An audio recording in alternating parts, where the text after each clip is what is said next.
This year, World Diabetes Day talks about addressing the gaps in accessing diabetes care. So, what are some of the gaps that we need to fill in order to address diabetic foot patients? And the first is a mental block in all of us that footwear is anathema, not to be used inside the house. So even when you look at Puranas, the way Bharata took care of Rama's footwear, he kept that on the throne, and that was something like coronation of the footwear. So that importance we don't give now.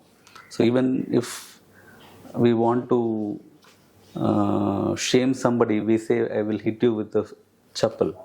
So that is the respect that we give to footwear. So I think from our mind itself that has to go. Footwear has to become an integral part of what we are. So earlier nobody used to wear watches. Now you see people wearing watches and sleeping. So you need to make footwear as an integral part of your dress code. Even at home you need to wear footwear. That one step itself goes a very, very, very long way in preventing complications because of injuries happening at home. So that mental block has to go.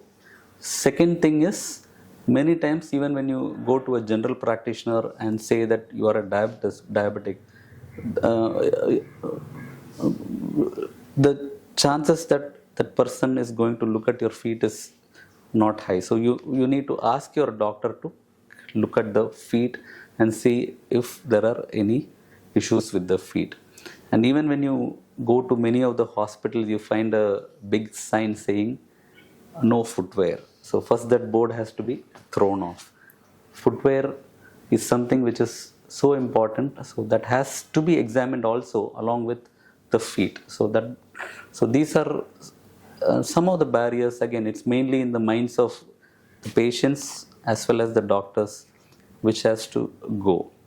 The other thing is, again, when you look at the lower socioeconomic strata, getting the right footwear again is a issue.